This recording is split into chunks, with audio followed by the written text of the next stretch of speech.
One Piece manga chapter 921, and holy shit guys, the hype is real. This chapter is beyond words. I honestly cannot wait to see everyone's reactions to this chapter because Oda definitely pulled out the big guns out of his bag. Now I thought this chapter wasn't going to have anything special because the last chapter we got was one of the biggest revelations pertaining to Momo and Kinemon, and they revealed that they time traveled from the past, which was a big shock to the community at the time. And so I was expecting a low chapter because we got a lot of setups from the last chapter, and the night festival being 2 weeks away from now, so I assumed they would go on some type of adventure in Wano to complete the plan to raid Kaido's island. But I was so wrong.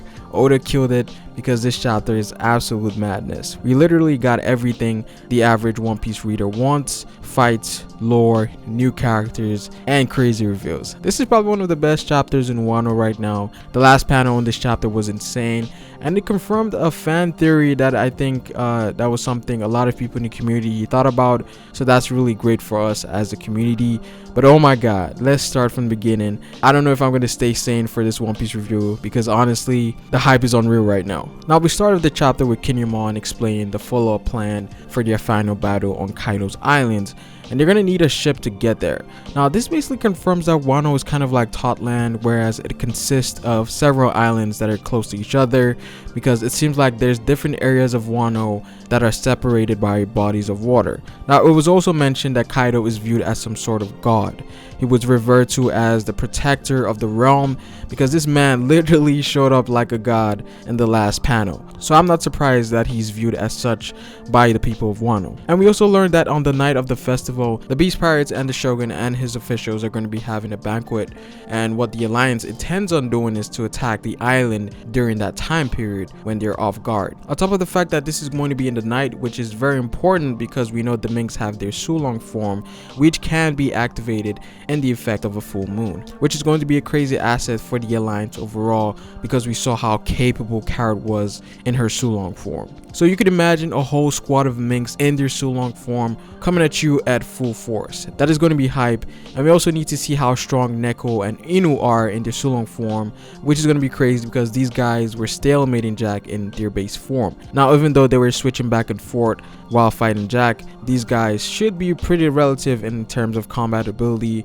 so that's going to be hype, and it's only right that these two should be the individuals to defeat Jack based on what happened during Zou. So that's going to be great moving forward. We also got something that's going to be crucial in gathering all of the allies before the showdown on Kaido's island. We learned that the rebellion forces of Wano have crescent tattoos on their left leg. Again, gathering more forces is going to be essential because we're dealing with a lot of people here, and a Yonko on top of that.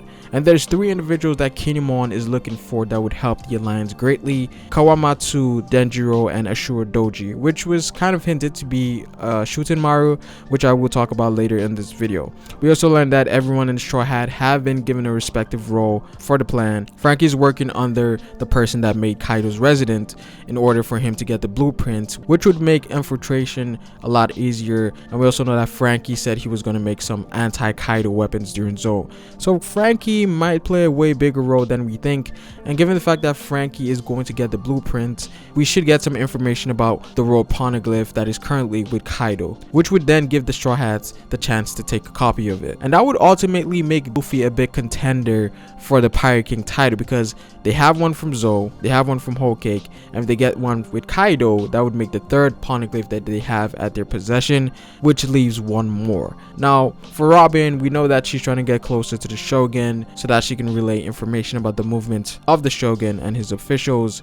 And then with Brook, even though Brook's role is to gather food, I think he will more than likely play some type of role when it comes to infiltration or scouting, given the fact that he can use his soul to spy around. And we also got new attires of the Straw Hats like we do every arc, and it's clear as day that Nami and Robin have the best attires. And we got introduced to a new character who is a Kunoichi, and as usual, Oda loves strolling. It's essentially the same thing we got in Zou with Raizo, whereas a lot of people in the community thought Riser was going to be a cool looking character, which didn't happen because Oda loves to troll. However, Oda loves making goofy looking individuals really strong, so I'm not going to be surprised if Shinobu is actually strong. We then move on to Jack versus Shutenmaru.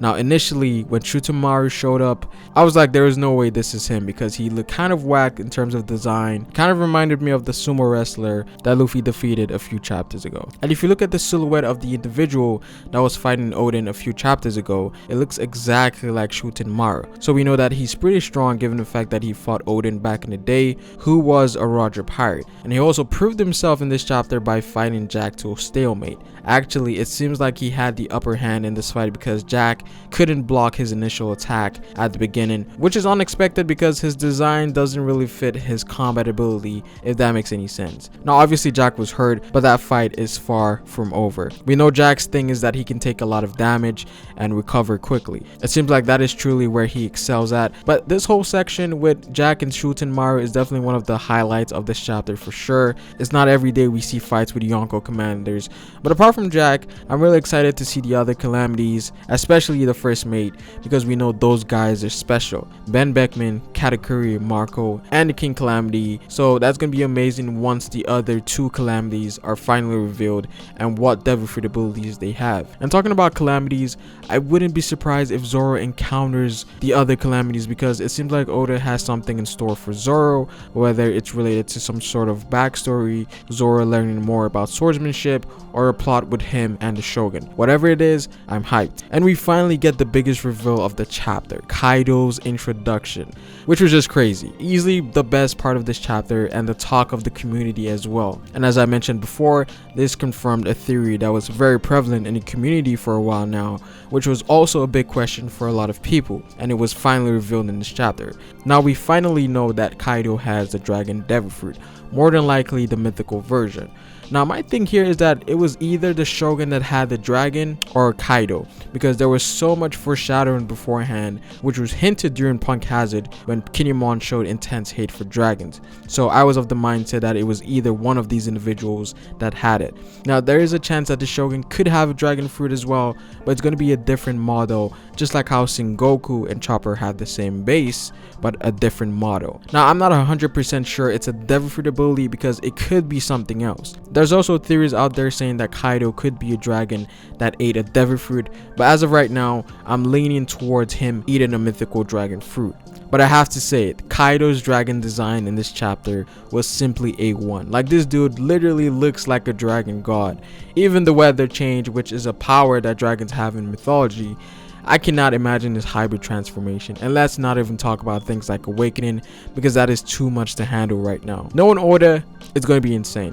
And it also makes sense as to how Kaido got on the Sky Islands, which was something people always thought about. And something that also came to my attention is that Momo has the same fruit as Kaido, which isn't a smile by the way, because it wasn't made by Caesar but by Vegapunk. But I'm curious as to how this was made, because it seems like you need the essence of a creature before you can create a devil fruit with its power.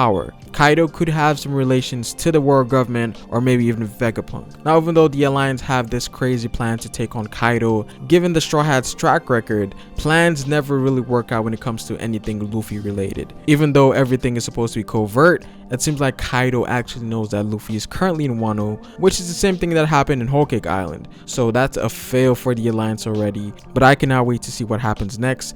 And let's not forget about outside parties showing up, potentially Big Mom and maybe the Marines.